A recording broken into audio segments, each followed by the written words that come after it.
함께 보실 하나님의 말씀 창세기 1장 1절부터 5절까지 말씀입니다. 한 절씩 교도가여 읽도록 하겠습니다. 태초에 하나님이 천지를 창조하시니라. 땅이 혼돈하고 공허하며 흑암이 깊음 위에 있고 하나님의 영은 수면 위에 운행하시니라. 하나님이 이르시되 빛이 있으라 하시니 빛이 있었고 빛이 하나님 보시기에 좋았더라. 하나님이 빛과 어둠을 나누사. 같이 읽습니다. 하나님이 빛을 낮이라 부르시고 어둠을 밤이라 부르시니 저녁이 되고 아침이 되니 이는 첫째 날이니라. 아멘. 저랑 제일 가까운 사람이 가끔 그 말을 할 때 주어를 빼놓고 얘기할 때가 있어요. 그러니까 예를 들면 이런 거예요. 저랑 같이 TV를 보고 있다가 갑자기 잘 들어갔대 그러는 거예요. 그럼 제가 누가? 뭐를? 언제? 하면 누가 잘 들어갔대 이렇게 얘기하는 거예요.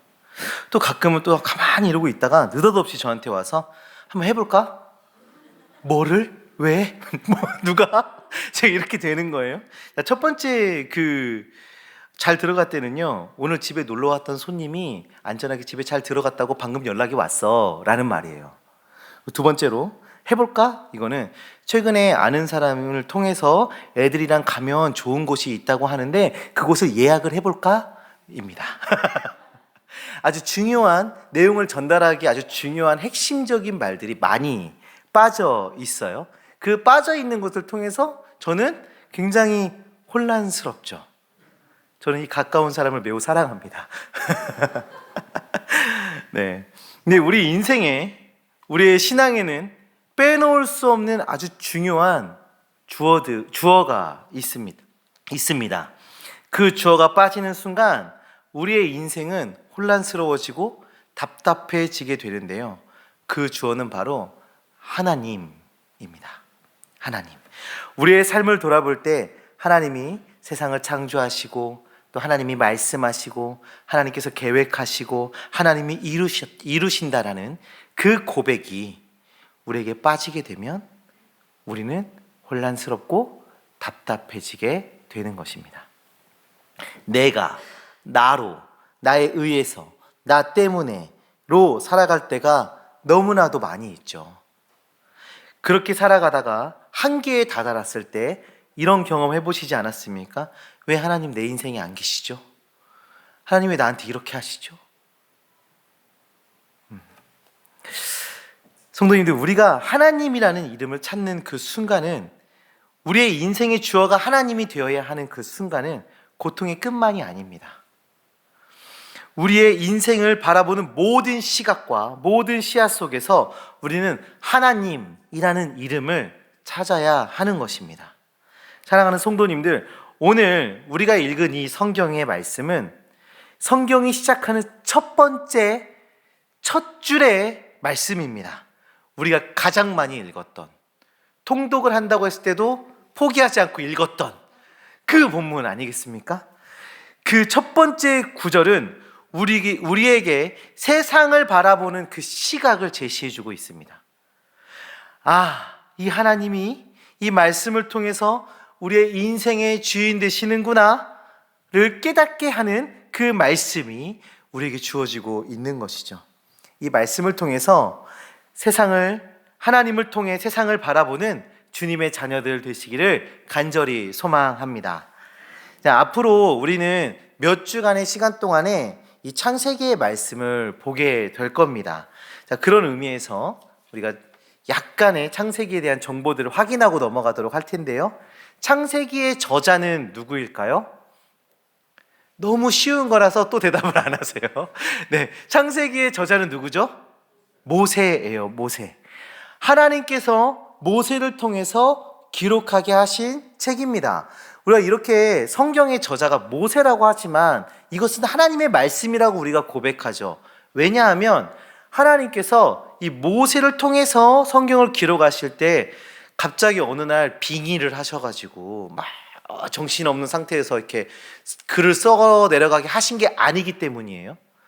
그 모세가 갖고 있는 지식, 그가 살아온 배경, 그가 갖고 있는 성품, 그가 갖고 있는 그 모든 것들을 사용하셔서 하나님이 이 성경을 기록하게 하셨기 때문에 하나님의 말씀이면서 모세가 저자가 되는 것이죠.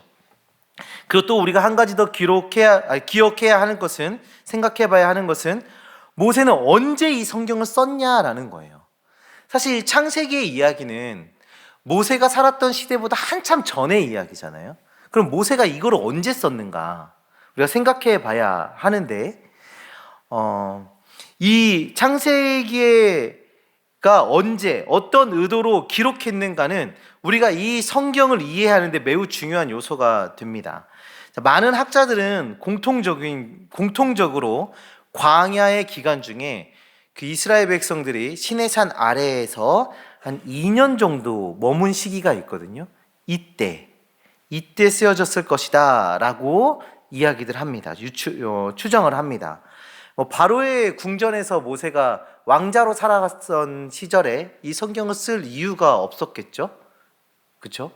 그리고 그 살인 이후에 도망을 쳐서 광야에서 살았던 그 40세부터 80세까지의 그 시간 가운데에서도 글쎄요, 굳이 쓸 이유가 없었을 거예요. 광야 생활하는 중에 하나님과 교통하며 지내던 그 2년의 시간 동안에 그때가 기록할 수 있는 가장 좋은 시기가 됩니다.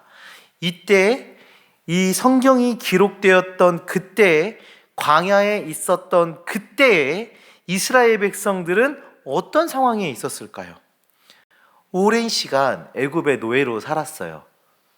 10년, 20년도 아니고 수많은 시간을 그 애굽에서 살았다고요. 그러면서 애굽의 문화에 물들어 있었겠죠.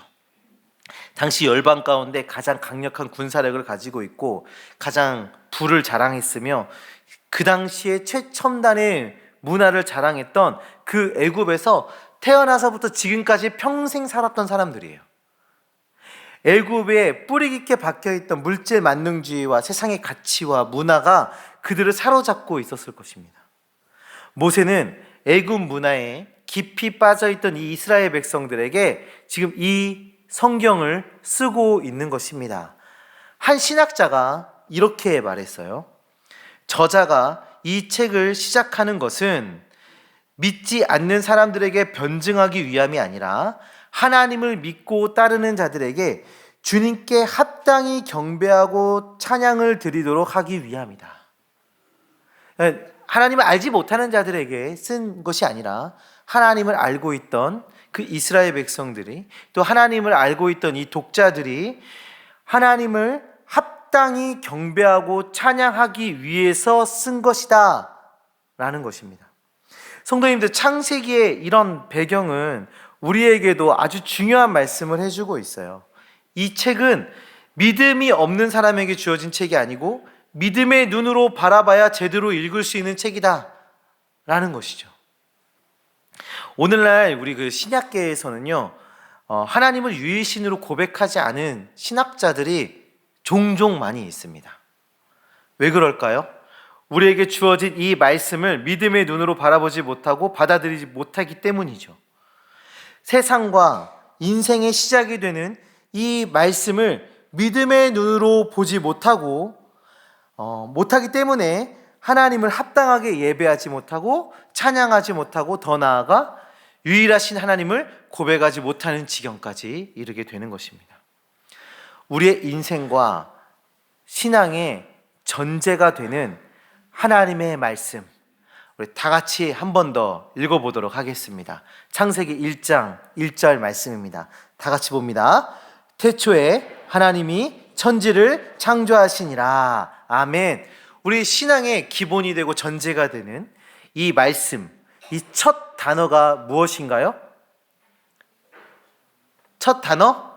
태초에 라고 시작됩니다. 이 태초에라는 이 단어 자체가 우리에게 많은 연구 과제들을 주고 있는데요. 여기에 나오는 이 태초에를 원어로 보면 베레시트입니다. 베레시트. 여기에 나오는 이 베레시트는 두 단어의 합성어예요. 그러니까 나눠서 읽어야 되는데 베레시트입니다. 베레시트. 이 베라는 것은 전치사로 뭐뭇에, 뭐뭇으로, 뭐뭇을 통하여, 뭐뭇을 위하여, 뭐뭇 때문에 등으로 사용되는 전치사 베예요. 그리고 레시트가 시작이라는, 처음, 시작이라는 뜻을 가지고 있는 단어인데, 이 두 개가 합성해서 베레시트, 태초에, 시작에, 처음에, 이렇게 번역이 되는 거예요. 성경에는 이 처음에라는 단어가 참 많이 사용이 되고 있는데, 어떻게 사용되고 있는지 그 용례들을 몇 군데 살펴보도록 하겠습니다. 우리 고린도전서 15장 20절 말씀을 우리 다 같이 한번 보겠습니다. 고린도전서 15장 20절 다 같이 봅니다. 그러나 이제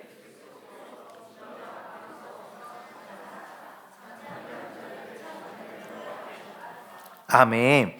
여기에 나오는 이 첫 열매의 그 첫이 레시트와 같은 단어예요.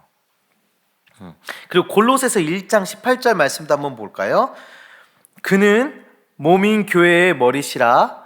그가 근본이시요 죽은 자들 가운데서 먼저 나신 이시니 이는 친히 만물의 으뜸이 되려 하심이요. 아멘. 여기에 나오는 이 머리, 근본, 으뜸 이런 단어들이요, 이 처음, 레시트와 같은 단어들을 사용해서 머리, 근본, 으뜸 이런 단어들이 나오게 되는 거예요. 자, 우리가 이것들을 한번 쭉 살펴보게 되면 이 처음에 뜻하는 이 모든 것들이, 이 단어들이 무엇을 나타내고 있나요? 예수 그리스도를 나타내고 있는 것입니다. 예수 그리스도, 다시 말하면 이 태초에라는 단어는 누구를 드러내고 있는 단어라는 거죠? 예수 그리스도. 예수 그리스도. 그래서 이 태초에 이 레시트, 처음이라는 단어를 예수 그리스도로 바꾸게 되면 이렇게 읽어져요. 예수 그리스도를 통해서 하나님이 천지를 창조하시니라. 예수 그리스도를 위해서 하나님이 천지를 창조하시니라. 예수 그리스도 때문에 하나님이 천지를 창조하시니라. 예수 그리스도로 하나님이 천지를 창조하시니라. 골로새서 1장 16절 한번 보시겠습니다. 골로새서 1장 16절입니다. 만물이 그에게서 창조되되 하늘과 땅에서 보이는 것들과 보이지 않는 것들과 혹은 왕권들이나 주권들이나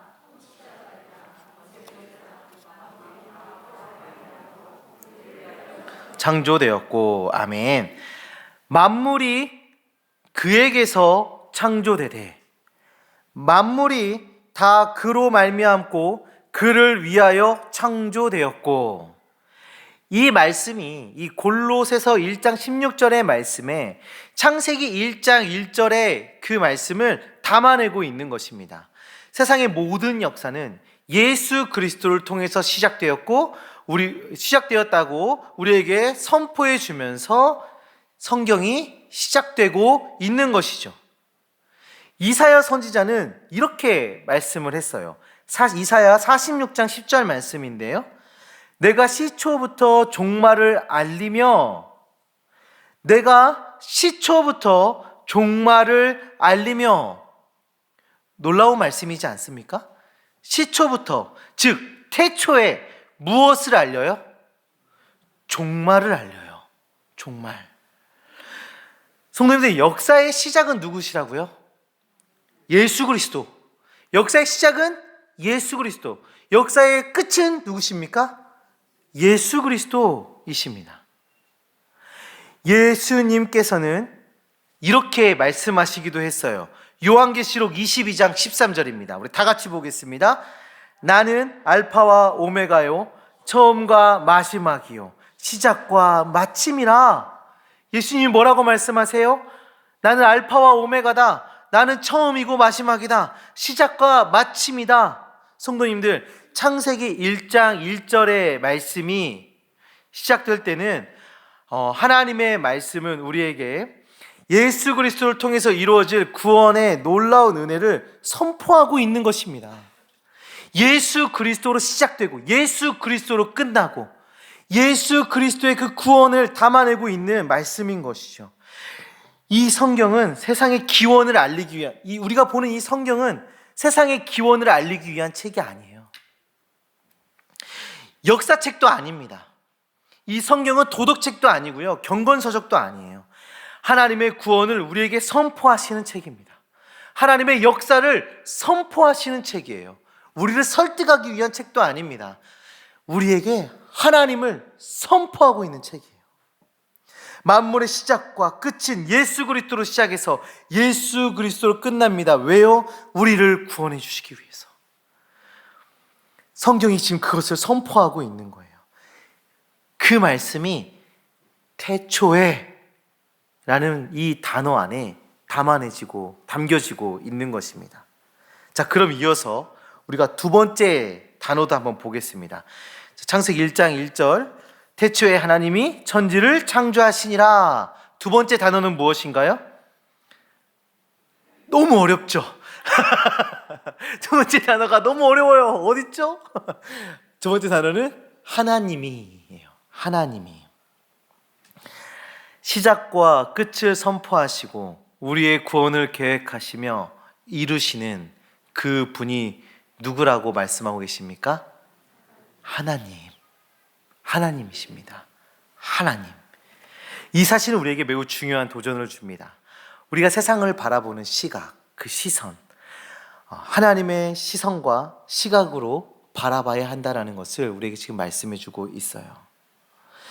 우리가 어떤 시선으로 우리의 인생, 우리의 삶을 바라보는가가 우리의 인생의 목적과 방향성을 정해주게 됩니다. 저는 요셉을 참 좋아합니다. 성경의 인물 중에 요셉을 참 좋아해요. 지난주 한 주일 동안 제자반을 신청하신 우리 성도님들하고 신방을 했어요. 그 질문 중에 어떤 성경 인물을 좋아하십니까? 라는 질문을 했는데 반 이상이 요셉을 이야기하셨어요. 반 이상이. 그래서 그래요, 요셉 참 좋아요 하고 막 얘기를 하셨는데 제가 좋아하는 것과 약간 좀 시선이 좀 달랐었어요. 그래서 막 좀 나눔이 좀 있었는데, 제가 요셉을 좋아하는 이유는요, 좀 공감이 많이 되었기 때문이에요. 그런 감정적인 공감이. 제가 굉장히 감정형의 사람이에요. 그 드라마 보고도 울기도 하고 그런 감정적인 사람인데, 이 요셉의 이야기를 보면서 막 가슴이 뭉클하고 눈물이 쏟아지고 하는 장면이 있어요. 창세기 45장에 나오는 그 이야기인데, 요셉이 형제들을 만나는 장면이죠. 요셉이 형제들을 만나자 그 정을 억제하지 못하여 소리질러 울기 시작합니다. 근데 그 소리가 얼마나 컸던지 애굽 사람들에게까지 들리고 바로의 궁정에까지 들렸다라고 성경이 기록하고 있어요. 거의 목청이 저 수준이랑 비슷한 것 같아요. 저는 엄청 크게 울은 거예요. 저는 그 순간에, 제가 감정형이잖아요. 그래서 진짜 힘들었나 보다, 어떡하지? 진짜 막 가슴이 아프다 하면서 막 울어요.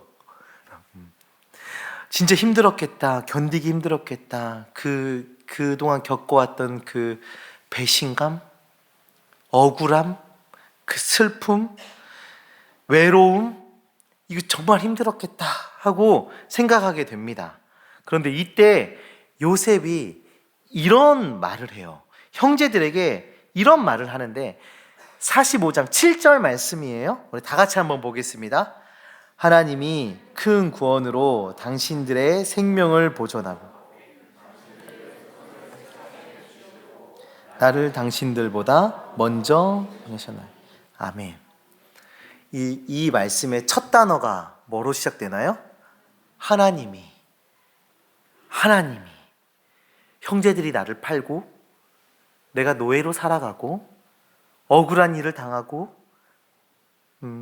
외면당하고 했던 그 모든 일, 애굽의 총리가 되어서 이제는 그리고 높은 자리에 올라와 있는 이 모든 일, 내 인생의 이 모든 것을 누가 하셨다고요?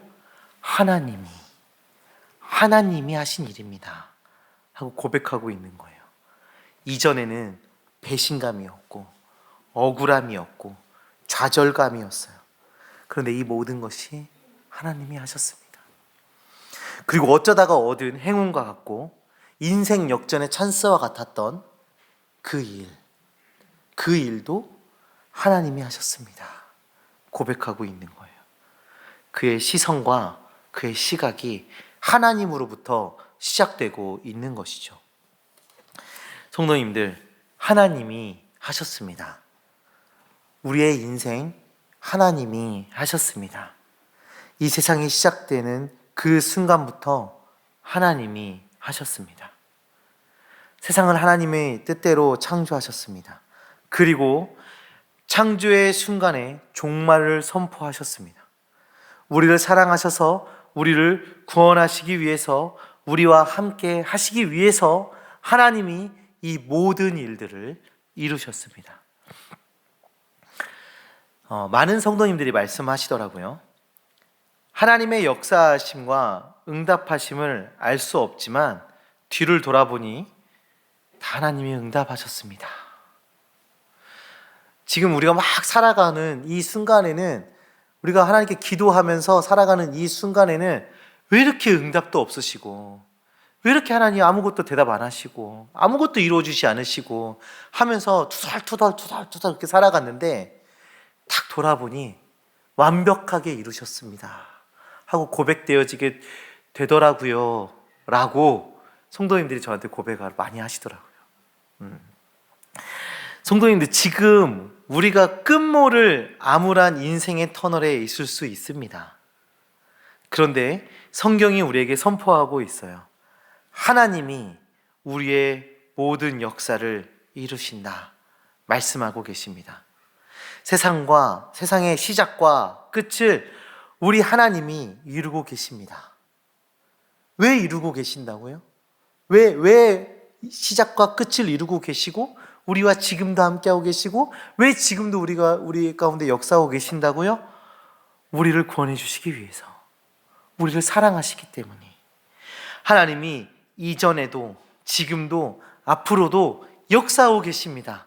우리 성도님들을 사랑하셔서, 성도님들을 구원하시기 위해서, 끝까지 함께 하시기 위해서 하나님이 그 역사를 이루고 계신 것입니다. 그 하나님을 소망하시기 바랍니다. 그 하나님을 바라보시기 바랍니다. 창조주 하나님이 우리의 하나님이 되십니다. 그분의 능력이 우리의 능력이 됩니다. 사랑하는 성도님들, 성경의 시작은 예수 그리스도로 시작하여 끝이 나는 역사를 선포하며 시작되고 있습니다. 우리를 사랑하셔서 시작과 종말 가운데 구원의 은혜를 베풀어 주시는 그 사랑을 선언하며 시작되고 있습니다. 그 하나님의 역사를 바라보며 소망을 품고 살아가는 주님의 자녀들 되시기를 간절히 소망합니다. 우리의 인생의 주인은 하나님이십니다. 그리고 그 하나님이 우리를 사랑해 주십니다. 그 하나님의 구원의 역사 속에서 기쁨과 감사와 그리고 간증이 넘치는 주님의 자녀들 되시기를 간절히 소망합니다. 우리 이 시간에 함께